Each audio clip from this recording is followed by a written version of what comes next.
Mañanas en Libertad, con Luis del Pino.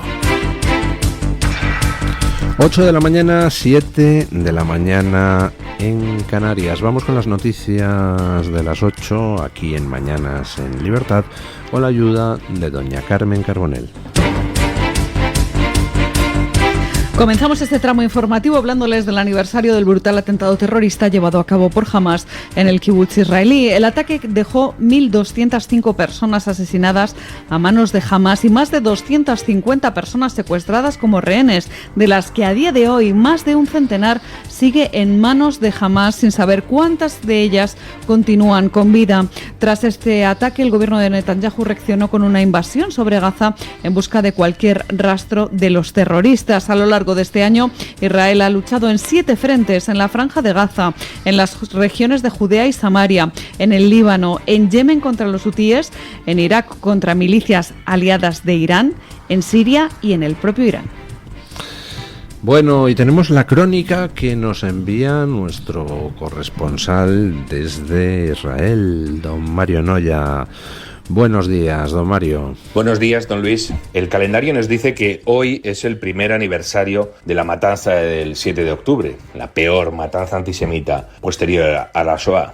Pero lo cierto es que el aniversario fue ayer, y la razón es que este año febrero ha tenido 29 días. Y ayer estuve en la denominada Plaza de los Secuestrados de Tel Aviv, donde se celebró un gran acto de recuerdo y homenaje a las 240 personas secuestradas aquel día por la organización terrorista Hamás, un acto profundamente emotivo en el que intervinieron familiares de secuestrados y secuestrados que han tenido la suerte de recuperar la libertad. Y también estuve en 2 de los escenarios más sobrecogedores de aquella jornada negra, en el kibutz Nir Oz, donde perdieron la vida o fueron exterminados o secuestrados el 25% de la población, y donde el 95% de las viviendas fueron afectadas, fueron dañadas por la racha antisemita, y en la explanada donde se celebró el tristemente célebre Festival Nova de música, donde fueron aniquiladas 364 personas.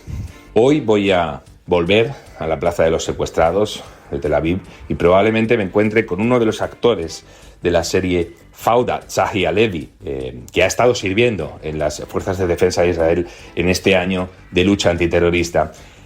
Actualmente la preocupación en lugares como Tel Aviv tiene mucho más, está más relacionada con posibles ataques de los denominados lobos solitarios, atentados en forma de apuñalamientos o de atropellos masivos, y en el norte del país con el lanzamiento constante de proyectiles por parte de la organización terrorista Hezbollah.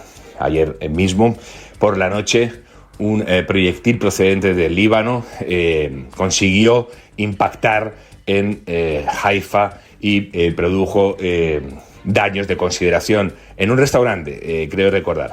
Mientras que en el sur, en Beersheba, en la capital del Negev, un beduino perpetró un atentado y se cobró la vida de una joven guarda de fronteras. Don Luis, esto es lo que le puedo comentar en este primer aniversario de la peor matanza antisemita desde el Holocausto. Y bueno, pues les seguiré informando de lo que suceda en este país que vive en tensión permanente y donde está prohibido hablar de rendirse, de doblegarse o de someterse tanto a los dictados de los indeseables que quieren aniquilar el país como de sus miserables compañeros de viaje que hacen la revolución por cuenta ajena desde países como Europa. ¿Cuánto antisemita suelto, don Luis? ¿Cuánto odio a Israel aberrantemente justificado? Un saludo cordial desde Tel Aviv. Muchísimas gracias, don Mario. Efectivamente, cuánto odio a Israel, y ayer pudimos verlo en las calles de Madrid. Escuchen ustedes esto. En Madrid ayer tuvo lugar una marcha antisemita precisamente en vísperas de este aniversario, el del 7 de octubre. La marcha estaba convocada por 4 organizaciones que están vinculadas al Frente Popular para la Liberación Palestina, conocido como Organización Terrorista por la UE. Las movilizaciones que recorrieron las calles entre Legazpi y Atocha tenían el lema de antisemita contra Israel y en concreto hablaban de una Palestina libre, diciendo no al genocidio. Allí se proclamaron consignas como fin de las relaciones con Israel, viva la resistencia, Palestina libre y desde el río hasta el mar. En la manifestación estuvieron presentes dirigentes comunistas integrados en Sumar, como el coordinador de Izquierda Unida en Madrid, Álvaro Aguilera. La Embajada de Israel en España ha denunciado en redes sociales que se haya permitido esta marcha, una competencia que recae en la delegación del Gobierno de Madrid, que dirige el socialista Francisco Martín Aguirre. De hecho, el Ministerio de Asuntos Exteriores de Israel ha emitido un comunicado en la red social Twitter expresando su indignación por esta marcha y por haber permitido la celebración en Madrid del Congreso Internacional Anual de la organización pro-palestina Masar Badil. Bueno, ayer una marcha, pues no precisamente numerosa, recorrió Madrid, pero el que no fuera numerosa no quiere decir que no fuera repugnante. Recorrió Madrid al grito de desde el río hasta el mar, Palestina será libre, etcétera, etcétera.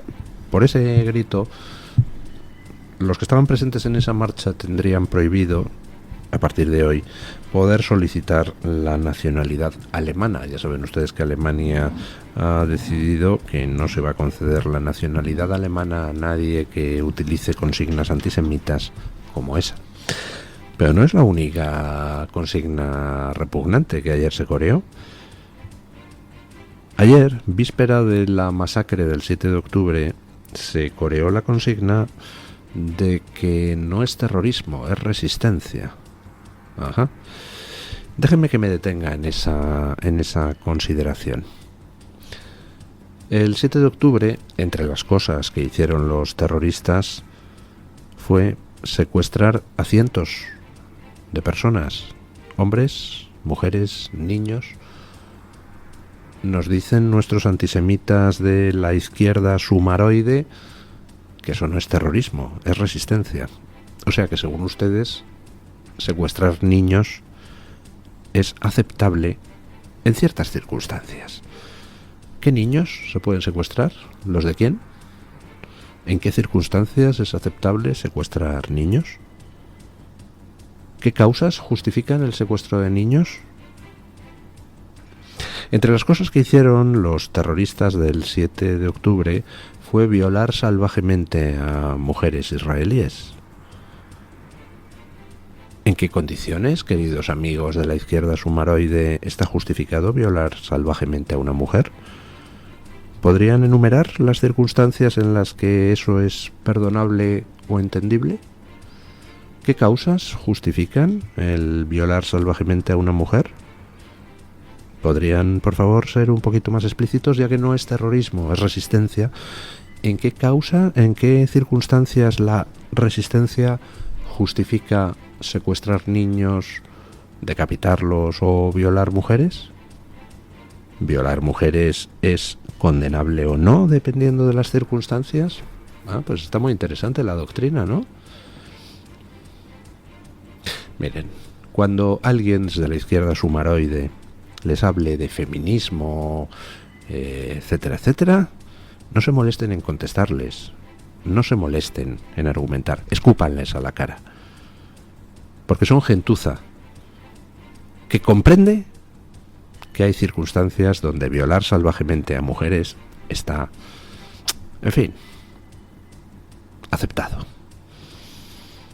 No me extraña que Irene Montero soltara violadores. Desde su punto de vista no debe de ser excesivamente grave la violación, porque hay circunstancias para esta izquierda, extrema izquierda radical, hay circunstancias donde la violación no es terrorismo, es resistencia. Les hablamos ahora de las inversiones en infraestructuras en España, concretamente a través de una información que publica The Objective. Adif invierte un 59% más en País Vasco que en Extremadura. A pesar que en Extremadura hay el doble de kilómetros de vías de tren que en el País Vasco, esta comunidad recibe menos inversiones.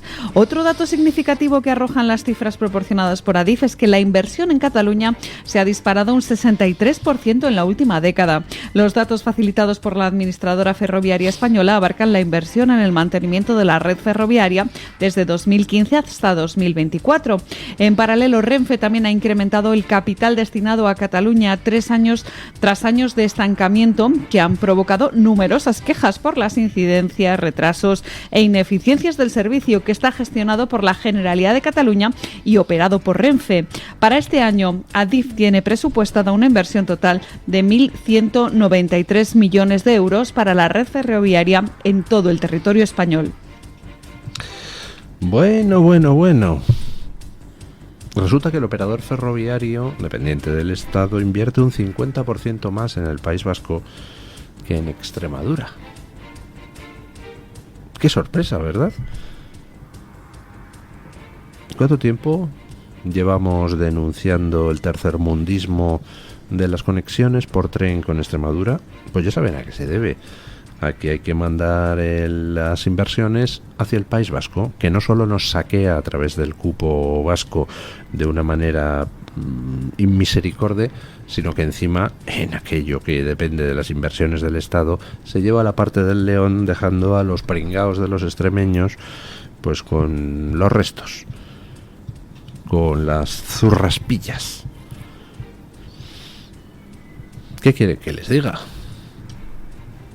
Nos está bien empleado al resto de los españoles por tolerar esto. Hay españoles que votan a un partido socialista que se dedica a privilegiar a las regiones que cuentan con más ingresos en detrimento de las que tienen menos. Y todavía hay gente que les vota. Hay extremeños que votan al Partido Socialista. Hay andaluces que votan al Partido Socialista. Hay castellano-manchegos que votan al Partido Socialista. Hay aragoneses que votan al Partido Socialista. A un Partido Socialista que privilegia a Cataluña, a los gobiernos nacionalistas radicales o menos radicales de País Vasco y Cataluña en detrimento de las regiones donde más voto tiene el Partido Socialista. Bueno, pues no sé. Dicen que sarna con gusto no pica, ¿no? Pero la verdad es que irrita mucho ver cómo nos saquean desde el País Vasco los separatistas, nos saquean desde Cataluña los separatistas, ahora lo van a hacer más con el cupo catalán. Y encima los pringaos del socialismo extremeño, andaluz, castellano-manchego, pues ahí siguen apoyando a su líder que continúa con el saqueo de las regiones menos ricas en favor de las que lo son más. Y todavía si dijeras, bueno, es que, por ejemplo, el dinero que se da a los separatistas catalanes al final redunda en beneficio de la población, del catalán de a pie, pero tampoco es verdad. Quien se beneficia son las redes clientelares de saqueo del presupuesto público. Y quien se beneficia pues son toda una legión de paniaguados, no necesariamente nacionales. Recordemos los casos en el País Vasco de gente pues del África subsahariana que resulta que cobraban auténticas millonadas en ayudas en el País Vasco residiendo en Francia o en Inglaterra. Como sobra el dinero, pues se lo regalamos a los extranjeros. ¿Qué más da? El caso es que Extremadura siga sin tren. Pues nada, yo qué sé, que la gente aprenda a votar, ¿qué quieren que les diga? Por ejemplo, que la gente aprenda para qué sirven las mayorías absolutas en el Senado cuando se le dan a quien no se debe. Escuchen. El Partido Popular ha congelado las comparecencias en la comisión del Senado para investigar las ramificaciones del caso Koldo. Esta comisión lleva sin reunirse desde hace más de 3 meses y no existe previsión para convocar un próximo encuentro hasta finales de octubre. Los populares siguen sin fijar una fecha para que declare el presidente del Gobierno, Pedro Sánchez, aunque sostienen que ya barajaron diferentes opciones antes del verano. Tras un comienzo intenso con varias comparecencias de ministros, exmiembros del Gobierno y el propio Koldo García, ahora el PP ha frenado en seco las citaciones en el Senado para que expliquen qué pasó con el caso de las mascarillas. Por supuesto, no es ya que no convoquen a Begoña Gómez a la comisión de investigación en el Senado. Recuerdan ustedes que decía Feijóo que es que no es su estilo. Ya no. Ya empezamos a comprender cuál es su estilo, sí. Gracias, señor Feijóo. No es solo que anunciaran que a quien sí iban a llamar es a Pedro Sánchez, pero continúen sin citarle a la comisión de investigación en el Senado. Es que ya han congelado toda la comisión de investigación en el Senado. Efectivamente hubo esas comparecencias iniciales, Koldo, tal, ruido, titulares, fíjate lo que hacemos desde el PP por esclarecer el tema, y luego ya, si te he visto no me acuerdo. Ni Begoña, ni Sánchez, ni parece que nadie más. Lo cual, pues plantea un grave interrogante. ¿Por qué el PP, teniendo mayoría absoluta en el Senado, no cita a Begoña Gómez? ¿Por qué tienen que ser otros, pues Vox, Hazte Oír, Manos Limpias, quien sienten a Begoña Gómez en el banquillo mientras el PP mira desde la barrera? ¿Por qué el PP no llama ni siquiera a Pedro Sánchez a la comisión de investigación del Senado? ¿Por qué ha congelado esta comisión? ¿Por qué el PP con mayoría absoluta no utiliza al Senado para hacer oposición a Sánchez? Pues todas las respuestas a esas preguntas, todas las respuestas que se me ocurren, son a cual peor. Porque la primera respuesta posible sería, pues porque el PP realmente no quiere hacer sangre del PSOE.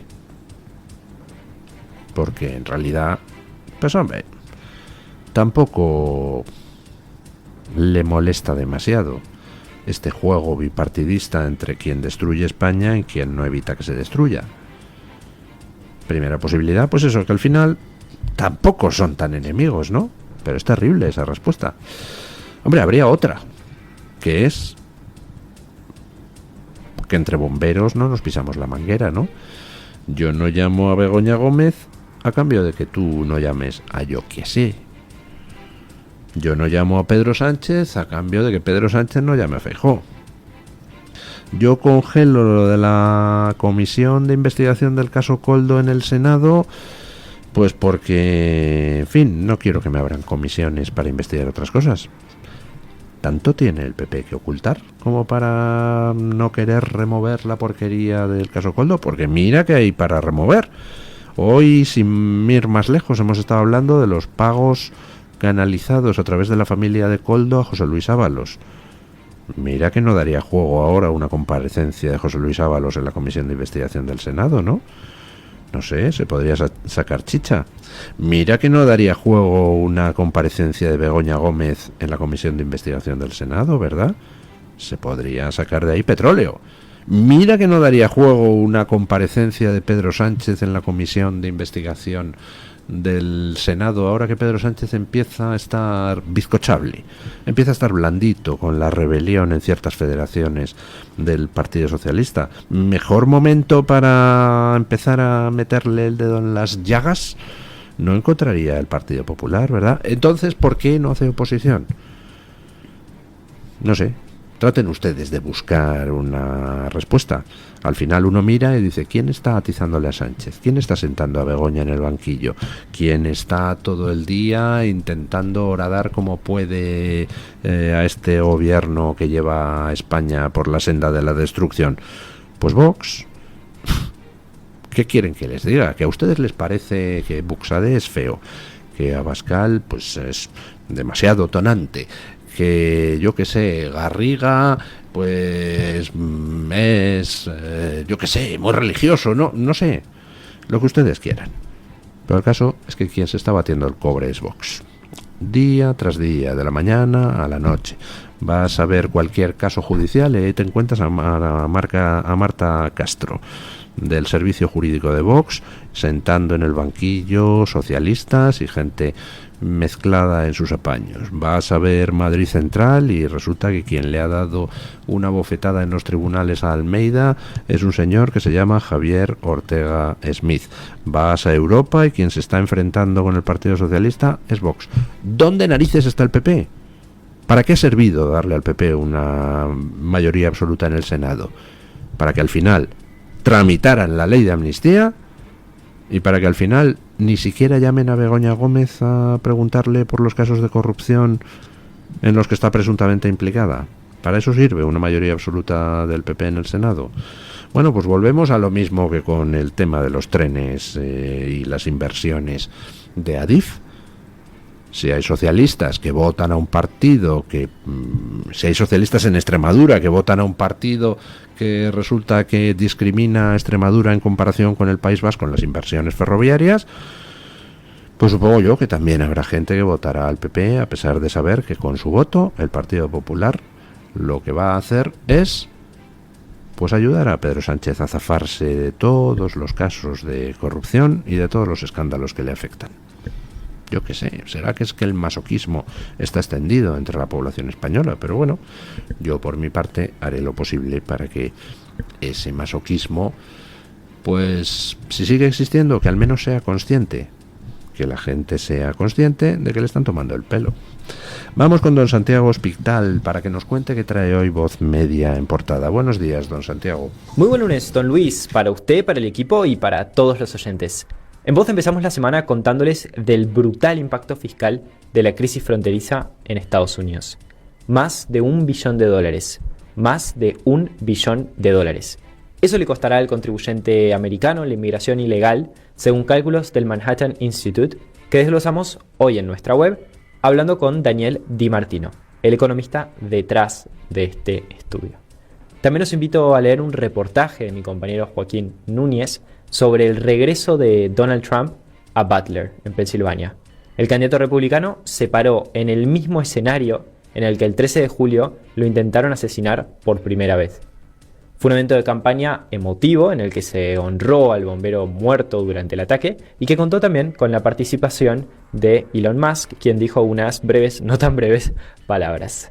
Y pasamos a hablar de música, y ahí les explicamos cómo el catálogo de Pink Floyd se devalúa cada vez que Roger Waters hace algún comentario antisemita. Antes de despedirme, don Luis, hoy los quiero invitar, sobre todo, a mirar nuestra cobertura especial por el aniversario del 7 de octubre. Cobertura con videos desde Israel, diálogos con protagonistas y opiniones que no hay que perderse. Todo esto y mucho más en nuestra web, voz.us, y en nuestras redes sociales. Muy feliz lunes. Muchas gracias, don Santiago, y